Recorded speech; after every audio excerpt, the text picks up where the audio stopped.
Hey, this is Jeff, and welcome back to Fallout 3 Pacifism and More. I realized belatedly that I should have just showed you the fancy door in the Mechanist's workshop last week. When we turned in all those energy weapons to Kasdan for relationship points with the outcasts, I took stim packs as the reward every time, and with the one stock Hoff gave us for investing in the caravans, we have over 150. So even if we do get spotted by the robots, we can afford to burn a few. There's Wolfgang. Let's talk to him and then go see the door. Hey. I hear you're the one who's so deeply invested in my junk. Not as deeply as me, of course, but who is, really. I picked up some stealth boys the other day, and they seemed like just the way to thank you for your investment. Kudos. 4 stealth boys. That should put us close to 10. We don't have any loot to sell, but let's see how much repair skill our 700 caps bought us. Whatever you've got, I've got just the thing to fix it. 75. Not bad. He's set to level up with the player, so that should eventually get up to 100. See you out on the road, huh? The other merchants also get a repair buff if you invest in them, which is why I invested in them all. Even fully upgraded, the other 3 aren't as good as Wolfgang, but they should all be better than Moira at this point, so we don't have to run all over the map looking for him unless we're getting ready for something really dangerous. Caution. I guess that robo-brain was just over at the other end of the room, out of detection range the last time we left. Oh well, maybe next time you'll introduce yourself. So I was completely wrong about the robots despawning or deactivating when the Mechanist leaves. Now in the workshop proper, there are a ton of robots and turrets. It's a fairly dark area, and with Sneak 100 we might be okay, but we just got 4 free stealth boys, so if we go into caution in here, I'm not screwing around. Oh, that's it. Time for a stealth boy.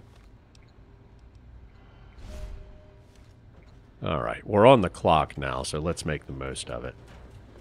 Oh, if you saw the Coito Ergo Sum DLC crossover series for New Vegas, you'll see what I mean about Securitron deconstruction looking like a cut and paste of this location. Same doors in and out, same catwalks, little building downstairs, control booth in that corner. Different enemies and set dressing, but the layout's almost identical. And actually, let's deactivate the defenses in the other room before we go any further. Shut down security. Okay, they're off. Now, I'm not going to deactivate the ones in this room because there's no on-off switch. You have to set off an EMP that fries them, and that's a little too close to killing for lose. But I am going to loot the control room. Another stealth boy. I'm pretty sure that's a random spawn, so we really lucked out there. But the encryption key is what I really wanted to show you. That's what unlocks the EMP. So here's the main door to the Mechanist's inner sanctum, which we bypassed by picking the lock on the elevator last week. Unfortunately, you can't open the secret door from the other side, or I would have just showed it to you then. Skill book. Nice. Anyway, this rusted section of wall hides the secret door, which you can only access by activating the coffee machine. And there it is. You open the door by clicking the gear with numbers on it. Maybe at one point they were going to make you find a combination, and that was just too much, so they cut it. I don't know. But there it goes. Like I said last week, it's the most elaborate door opening animation in the game, even more so than vault doors, and some people have probably never seen it because there's no quest that sends you to Canterbury Commons in the first place. You'd only find it if you were curious about the caravans or exploring the map thoroughly. And even after you find the town and pick up this quest, there are so many possible solutions you could easily complete it without finding this door. And I had to leave some loot behind last week because I was over encumbered, so let's do another sweep and then check out the workshop. Well, the side where the robots are disabled anyway. Another of those damn love letters arrived for you. I just wanted to sell 3 Nuka-Colas and the last bit of ammo to Gob, but let's read that first. I cannot live like this, wanting you, needing you, but unable to have you. I'm afraid I must insist we cease this charade. I beg your forgiveness. I'm sorry to have made you wait in that hellhole for so long, waiting for the summons to my side that never came. Fly free, my little lovebird. Fly up and out of that filth. I wish that I could have you, and the thought of another man getting to have you breaks my heart. But I'd rather you were set free than waiting eternally for me. I'm growing tired of this burden of mine. This toiling away for humanity, building a new world for mankind. I'm not even sure they will appreciate all the efforts I'm making for them. But it's a burden I shall continue to carry because someone must. And I am a man of responsibility. Good luck, my lovebird. Fly free and be happy. Yours truly, Burke. Is he breaking up with me? We'll see about that. But first, sell the last of this loot. That's awesome. I had this elaborate, dangerous plan to give us a plausible in-game excuse to go to Tenpenny Tower, but the game just lands one right in our lap. Because when Luz has been stringing a guy along, she's not going to let him off the hook that easy. I was planning to say she was feeling guilty about sweet-talking Three Dog into telling her where Dad went, so she decided to help with the good fight after all. And then once we were poking around on the mall, pop into Underworld to say hi to Fox, meet Mr. Crowley, and his quest would give us an excuse to go several places I want to go, including Tenpenny Tower. And I still might do all that, but the mod feature I want to show today involves Tenpenny Tower, so it's great that we can get right to it. We've got plenty of bottle caps. Let me in, goddammit. How many times do we have to go through this? You're not getting in. I can stand here all day yelling at you through this damn speaker if I have to. I've already told you Tenpenny won't allow zombies to live here. Who the hell are you calling a zombie? You're definitely not human, that's for damn sure. For the last time, no zombies allowed. Can't you tell the difference between me and a feral? Fine. I'll show you the goddamn difference. Just you wait. You'll get yours, all of you. Hey there.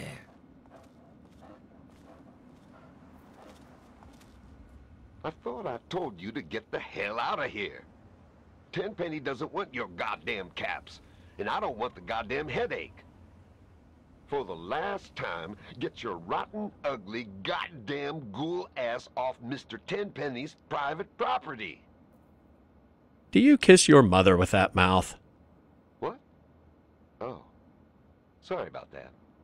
I thought you were one of those damn ghouls looking for a handout.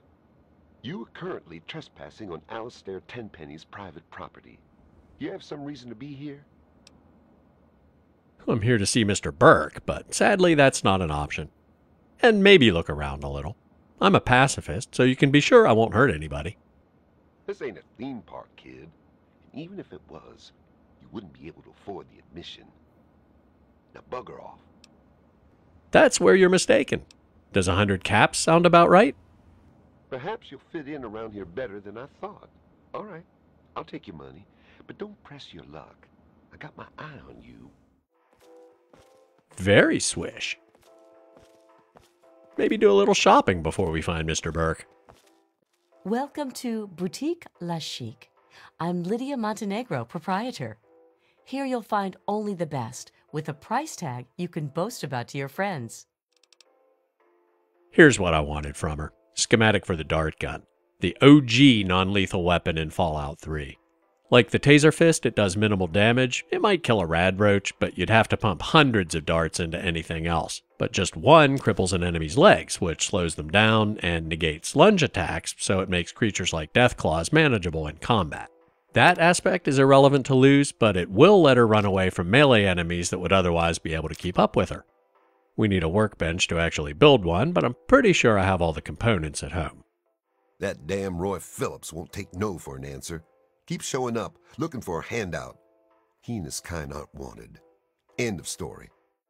Tenpenny doesn't care how big their pile of bottle caps is. He won't let ghouls live here. Those ghouls need to give up and go bother someone else. I'm going to find a non-violent solution to your ghoul problem. That's a laugh. Roy Phillips can't be reasoned with. Trust me. But go ahead and try and talk some sense into him. It's your funeral. They've holed up in the nearby metro tunnels. They're living with packs of feral ghouls. They've barred the main entrance. Go through the train yard. I suppose you won't be doing this out of the kindness of your heart, How's 500 bottle caps sound? Payable upon termination of that damn ghoul, Roy Phillips, and all his followers. I think we have a different understanding of what non-violent means, but look at this place. You want this problem resolved or not? You can spare more than 500 caps. Well, maybe you're right. It was something I was going to have to do eventually anyway. How about another 200 caps? Before I go, tell me about Alistair Tenpenny. He owns this building. We get our caps from him, and don't you forget it. So your loyalty's to the money, not the man. Good to know. See ya. It's dark in those tunnels. Shoot first and ask questions later. I won't. This is gonna be tricky. So much for that. Hit the power armor hotkey and gun it. More. We have about 6 behind us now. No way we're getting back to hidden. But with full condition power armor, they're more of a nuisance than a threat. Glowing one. That's a little more serious, but they can't do the radiation burst attack on the run, and if it stops to do it, we won't be around long enough to get caught in it. I was kind of hoping they wouldn't follow me through the loading screen, but they did. You there! Put your weapons away. Come over here. No funny business, unless you want to get shot. I do not, and I don't have any weapons. I don't suppose you'd want to take care of these ferals for me? Keep firing. Good. No, he's shooting at me. That's not good. Fortunately, we should be able to use the metro exit now. I hope. If it only unlocks after you talk to Roy, we're totally screwed. I mean, I guess I shouldn't be surprised. Roy and his followers are probably set as friends or allies to the feral so they don't get killed if they accidentally bump into them, because Fallout AI, characters sometimes end up outside their normal patrol area. Or some idiot player leads a parade right up to their checkpoint. And I wouldn't mind checking out that little shop. We have the animal friend perk, so the bear's not a problem. But it's another Talon Company spawn point, so make sure our karma's still neutral. Yes. Do some trading and let Michael cool off for a while. I am going to steal this quantum. We have to be pretty close to good still, and we're going to gain more karma from the Tenpenny Tower quest, so every little bit of negative karma helps. And who's shooting at me? There shouldn't be... No, it's Michael. Not only did he not cool off, he came after us. Great. This is turning into a real problem. Can't fast travel with enemies nearby. Can't run back to the tower, or the guards will probably shoot him. And I don't want to lead him off into the wasteland where who knows what could kill him. Okay.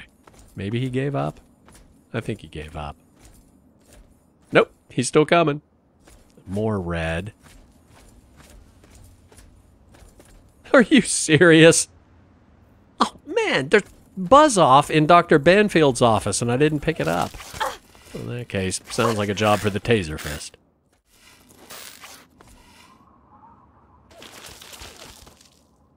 Well, at least he's shooting the scorpion and not me now. But if I just run away when it's stunned, it will instantly kill him when it wakes up. This is a variation of the Mexican standoff that I don't believe I've ever seen before. And dead. Any chance he'll chill out now? Apparently not.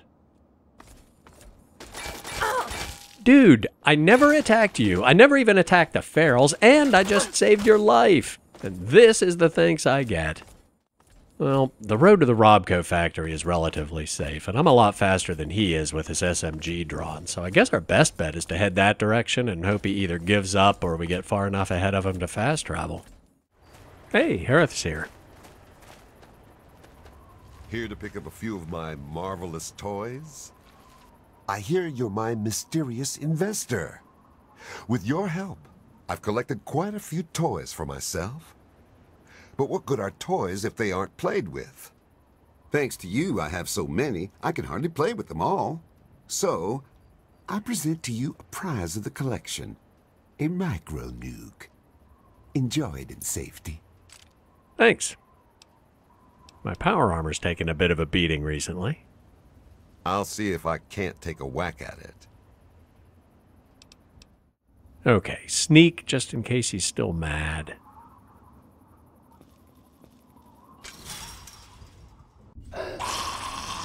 Nope. I don't think they actually saw me, but that's not what I was expecting. Although, if the ferals are all still right there, then the long way through the train yard might be clear now. Worth a shot. Man, Everything is so far out of its normal position now that it's just chaos. Let's just get out of here and figure out how to salvage this. Alright, go in through the metro station, and if we can't sneak by them, use a stealth boy.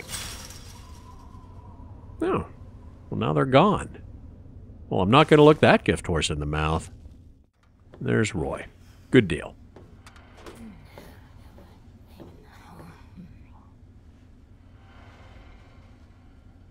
What do you want?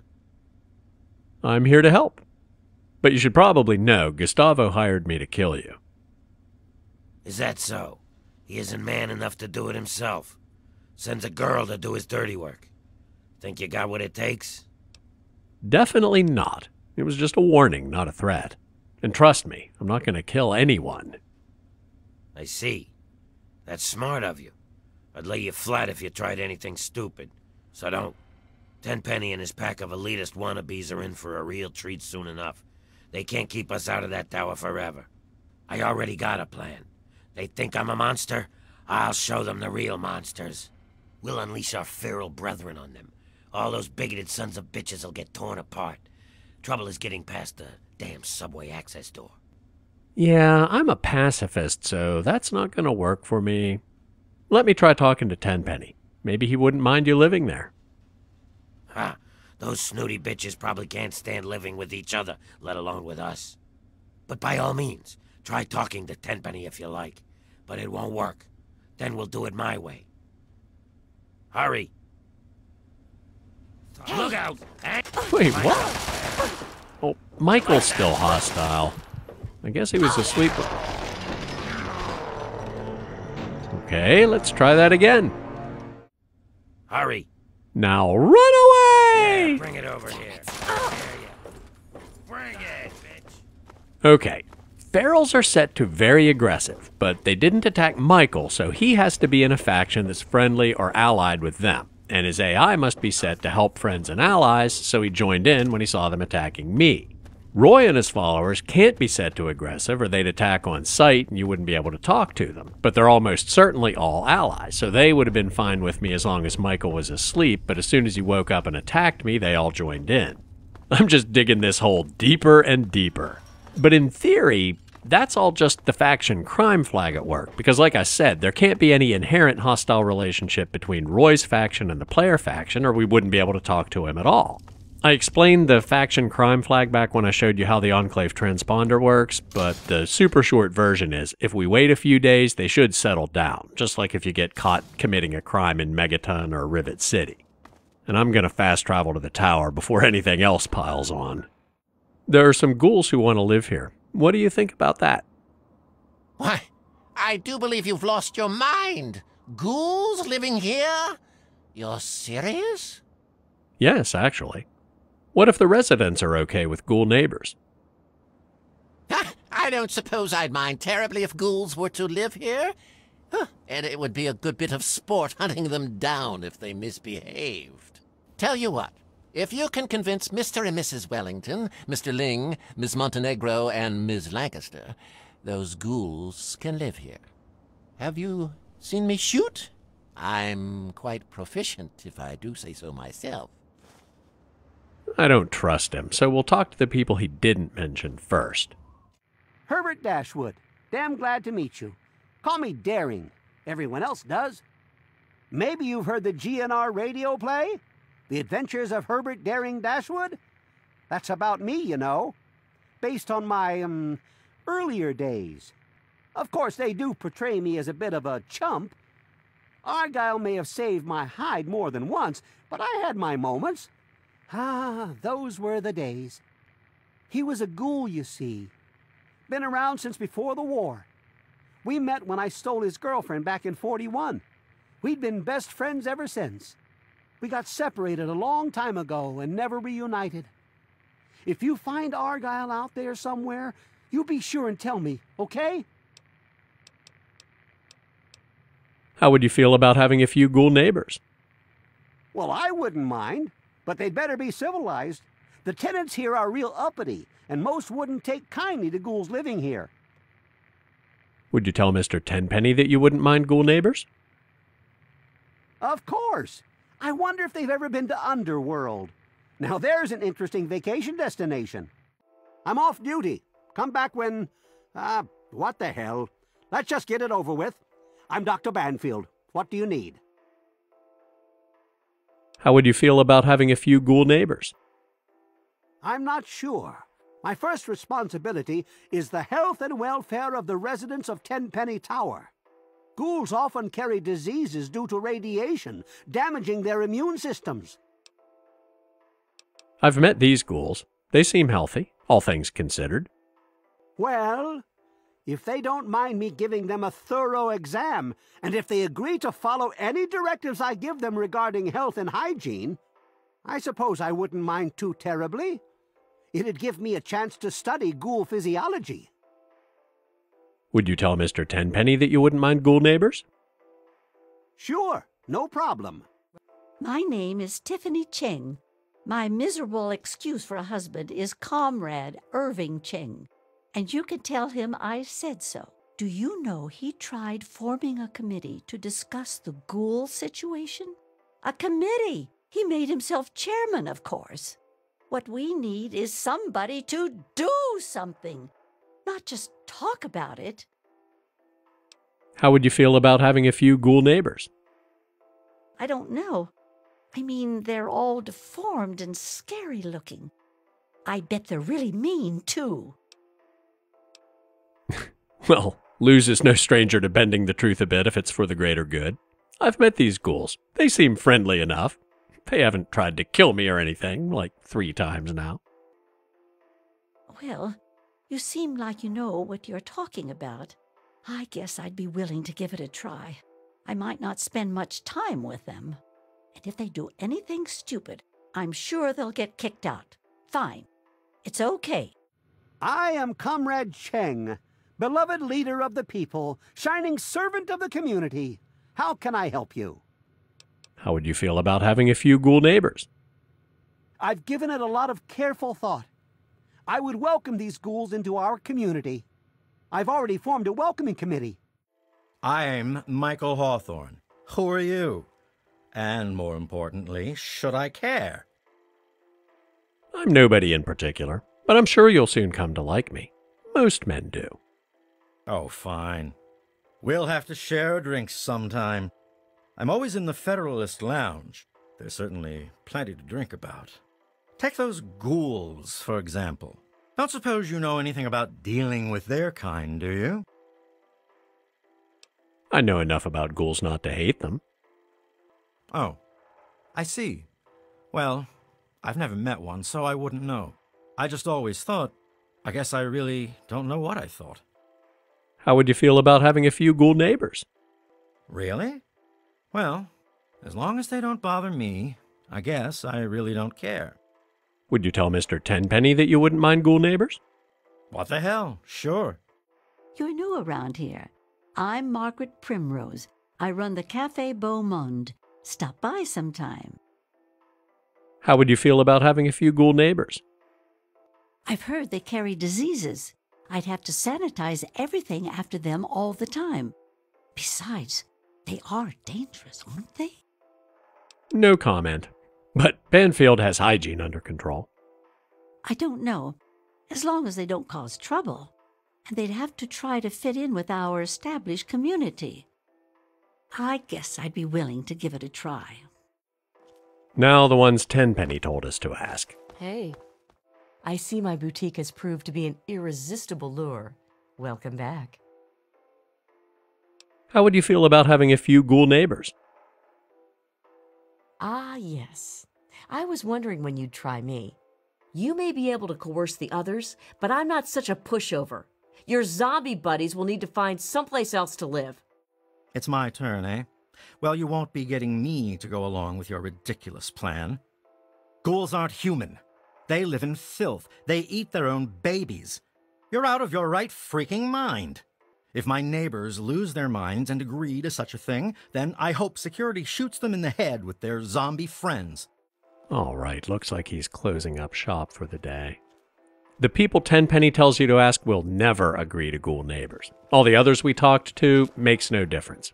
You can just kill the hardcore bigots or pass a very hard speech check to evict them, but there are other options. For the merchants, getting robbed will make them realize the tower isn't as secure as they thought, and any solution that involves larceny loses obviously going that route. Now we just repeat the process for Lydia, who is also going home for the day. Excellent. Then we just need to wait until morning and see how they react. Hey. Store's closed, people. Well, we're hidden. Doesn't really matter. Luz has gone from being a thief to being a brazen thief. Oh, I can't believe it. With all of Gustavo's goons running around, they still let thieves come into my store and take things. I thought I was safe here. That's it. I'm leaving. I'll try my luck elsewhere. That's it. Tenpenny promised me safety and security, and that damn useless Gustavo lets thieves run amok. This is the last straw. I'm leaving. There is an alternate solution for the Wellingtons, but we'll use the speech challenge for them. Ah, hello. Ha! I think I know a fair share more than some vagrant blown in off the wastes. You are simply mistaken. They may appear nice, but deep down, they want to kill. It's common knowledge among the educated. You clearly don't know what you're talking about. I'm sorry, but this is happening. You're going to have to deal with it or get forced out. Damn it! This can't be happening! Why do you think I came here in the first place? To get away from ghouls, monsters, and scum like you. You're joking, right? You serious? Of course not. Ghouls can't live here. They're dirty, loathsome creatures. Look, this is happening. You're going to have to deal with it or get forced out. This is outrageous, preposterous, forced out by a bunch of dirty ghouls and some bleeding heart activist? Where will I live? How will I get there? The alternate solution for the Wellingtons also involves the last person on the list, Susan Lancaster, who's a high-class escort and who Edgar's having an affair with. If you expose them, Millie kills them both and runs off into the wastes, so we're not doing that. I know all about your plan to get your ghoul pals in here, and I'm putting a stop to it. You can't just go around pushing us around like that.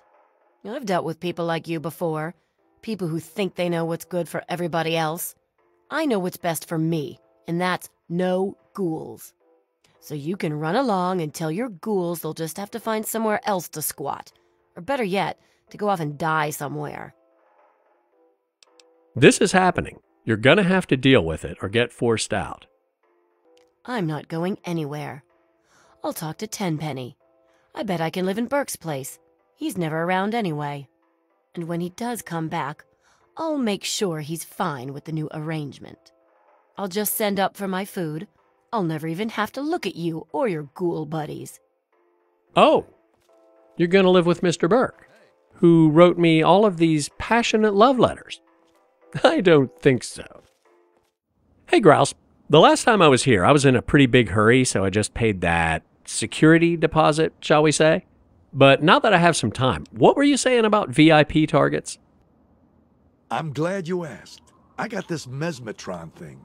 It's some kind of stun gun. I want you to test it out for me. A little research project.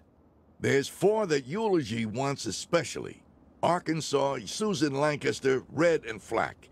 Which of these assholes do you want to know about? Let's talk about Susan Lancaster. Susan Lancaster lives at Tenpenny Tower. She was one of us. Let's just say she never paid the exit price. Oh, Susan, you've been a very naughty girl. What? Whoa. Is it me? Or is the world spinning? I want to show you a magic trick. You mind if I borrow some of your stuff? Magic trick? Like you'll make something disappear? Sure. I'd like to see you do that. Her key is really for the kill all humans solution, but it might make it easier to do some looting. I have some friends who want to meet you. Here, put this collar on. Whoa. What is it? It's heavy. Oh, what friends are you talking about? Do I know them? Yes, I think you do. You're a slave now. Nothing personal. Get to Paradise Falls if you want to live. Nothing personal? But I'm a person. I'm going. I'm going. Don't hurt me. Now we need to get out of here, Hey! Where? Damn it. The guard's already aggroed. Get out on the balcony. Maybe we can fast travel. Which we need to do anyway, because slaves have a bad habit of getting killed on the way to Paradise Falls. No, enemies nearby. Probably the guards in the courtyard. Which is a problem, because the only surefire way to make sure slaves arrive safely is to fast travel straight there for your reward immediately after you put the collar on them. I'm just gonna burn a stealth boy, go around the balcony to lose the guard, down to the lobby, and get far enough away to fast travel. And the icing on the cake is, that should also keep our karma under control for a while. Susan thought she could just up and leave, huh? We showed her different, didn't we? She'll think twice about slitting one of our throats now that she's collared. We'll need to come up with something extra special for her. You have a curious look about you. I presume you have something interesting to tell me. The bigots have all been taken care of, so the ghouls can move in now, right? Well, if my tenants want ghoul neighbors, they can have them, though the ghouls must pay and follow the rules like everyone else. Now we just need to tell Roy, assuming they've calmed down by now, which is not necessarily a good assumption. Okay, it wasn't faction crime, it was a bug, which is now fixed, so they shouldn't be hostile this time. I've taken care of things. You can move in now. I'll be damned. Really? Good job, kid. I was willing to unleash the ferals and kill all those bigots. Guess I don't have to now. Here's a little something for your troubles. It'll help you deal with our feral brethren if you meet any. Thanks. I have to go now. Yeah, best get on your way. The ghoul mask is obviously a huge advantage for a no-kill run because ferals won't attack while you're wearing it, which is where I got the idea for the Enclave transponder. And speaking of mod features, it's no secret that I'm not a big fan of how the Tenpenny Tower quest ends. I've mentioned it in other series and even did an April Fool's video about it. If you just side with Gustavo or Roy, it's fine. I mean, fine in the sense that the other side gets wiped out. And the non-violent solution seems great at first, but if you go back a couple days later, the ghouls have killed all the humans. There's no explanation of how they managed to overpower the guards. Bessie doesn't even know what happened to them, and Michael just says he didn't agree with it, so presumably Roy went ahead with his plan to let the ferals in. They're almost as vague about why, but we'll get to that shortly. Whatever the reason, if this was just a case of me not believing in the no-win scenario, you could make a pretty good case that the quest is fine as is and nothing needs to change. And I understand, not every story has to have a happy ending, right? But there are a couple of things that I find troublesome about this particular no-win scenario. First, there's all that dialogue with the residents who are okay with the ghouls moving in. There's no quest objective to talk to them, and it doesn't help convince the bigots with peer pressure or have any other effect, so why is it there? Maybe as a clue that Tenpenny's a jerk because he only tells you to talk to the people he knows will never agree, but it's already obvious that he's a jerk. Much more importantly, to me it undermines the whole ghouls are persecuted and everybody would be better off if humans were more tolerant thing that you get from Three Dog and other characters and really runs throughout the franchise. It kind of implies that's wishful thinking. Deadly existential conflict between ghouls and humans is sooner or later unavoidable. And that's a bleak assessment that I just don't agree with and the game designers probably didn't intend, especially if you view human-ghoul relations in Fallout as a not-so-subtle allegory for real-life race relations, which I'm pretty sure they did intend. So I fixed it. But I didn't want to do it in a way that felt cheap or implied that convincing everybody to just get along was easy. And if you don't play your cards right, the slaughter will still happen. To avoid it, first, you need a deep understanding of the situation, which in game terms means you have to talk to every NPC who has "how would you feel about ghoul neighbors" dialogue, which we did. Then you need to check up on the situation quickly after the quest is complete, not just run off to the next mission and a few weeks later be like, hey, I wonder how things are going at Tenpenny Tower these days. which we're going to do right now. And there's still a little more to it than that. No sign of Tenpenny, but there are some suspicious stains leading to the bathroom. And in the tub. Roy? And yes, to get the new non-genocide ending, you need to discover that Tenpenny is dead. What happened to Mr. Tenpenny? I'm afraid Tenpenny and I had a little disagreement. Not to worry, though. He soon had a little accident. Problem solved. That wasn't part of the deal, Roy. I told you I'm a pacifist. Do we have different definitions of what that means? Well, no use crying over spilled milk, I guess. I have to go now. Give him hell. And that brings us back to what I was saying earlier. If you do the nonviolent solution and the humans get slaughtered later, it's not completely clear why. Roy hints that it's because they were upset that he killed Tenpenny. But it seems like a lot of the residents don't really like Tenpenny. They just like living in the tower because it's one of the safest, most comfortable settlements in the wasteland. Reading between the lines of what some of them said earlier, I speculate that Gustavo and his men were stricter with the ghouls than with the humans, under the pretext of law and order, and that's what pissed Roy off. Or maybe a bit of both. Either way, the last step is to talk to Gustavo, who, with or without the mod, doesn't know at this point that Tenpenny's dead, and normally you'd only be able to make small talk or ask him to trade. But with the mod... Don't know how you did it. I'd never allow those zombies room and board. But as long as Tenpenny keeps paying me, I'll stay. Neither of these options locks you out of the new ending, but honesty isn't exactly Luz's strong suit. Yeah, about that. He had an accident in the tub. I'm afraid he's dead. What are we going to do now? You've ruined everything. And again, either one of these options will work, but we'll be positive. Tenpenny was a natural leader, but so is Roy. He could be the new manager. Well, maybe you're right. But I still don't like it. This is a hard speech challenge. It's just automatic for Luz because her speech skill is 100. If you pass it, the slaughter won't happen, and the ghouls and humans will coexist. If your speech skill isn't great and you can't pass the skill check, you can offer to refund the bounty Gustavo paid you. Which is actually fair, because even though you resolved the situation, you didn't technically do what he asked, which was to terminate Roy and his followers. That also prevents the genocide. And finally, if you don't have the caps, or you just don't care what happens after you leave, the last option results in the vanilla behavior. In a day or two, the humans all die. And Luz is way too cheap and not nearly honest enough to give him a refund, so we'll go with the speech challenge.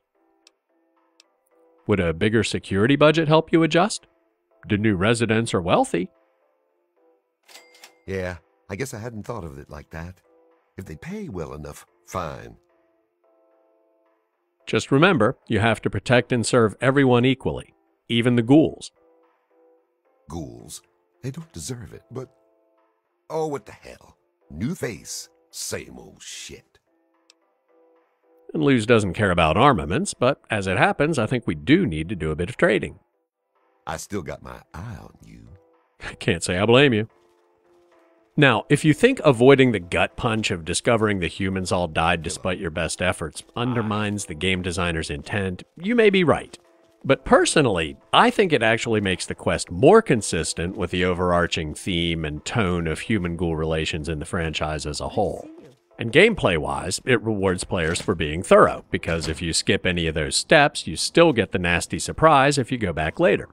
Anyway, I'm going to save and show you how I did it.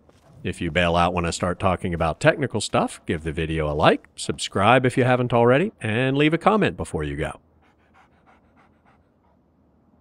Come on, dog meat.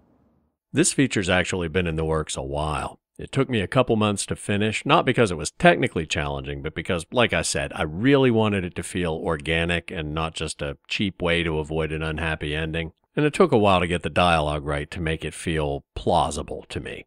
Under the hood, it's mostly just new dialogue and a few overrides for existing dialogue like ones we've seen many times before. Gustavo's first greeting override has several conditions. First, that you're talking to Gustavo, obviously.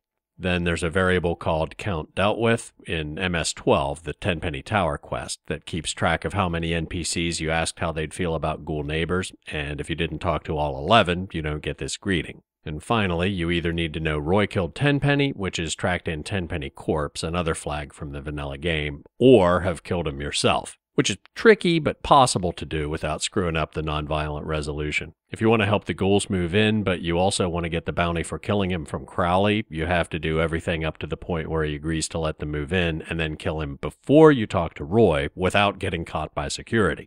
And this neither helps nor hinders that. The result script checks if the player has at least as many caps as Gustavo paid them, and if so, sets a variable that'll be used later in the option to give him a refund. And here's that option. You might think it could just check if the player has enough caps in a dialogue condition right here, and 9 times out of 10 you'd be right. But the function to get the count of an item in an inventory or container can't be compared to a variable, only to a constant. And because the bounty can be 500 or 700, depending on whether the player shook him down for extra caps, we have to do the comparison in a script and set a flag before we get here, which is what this checks. The result script, as you probably guessed, removes the caps from the player's inventory and gives them back to Gustavo.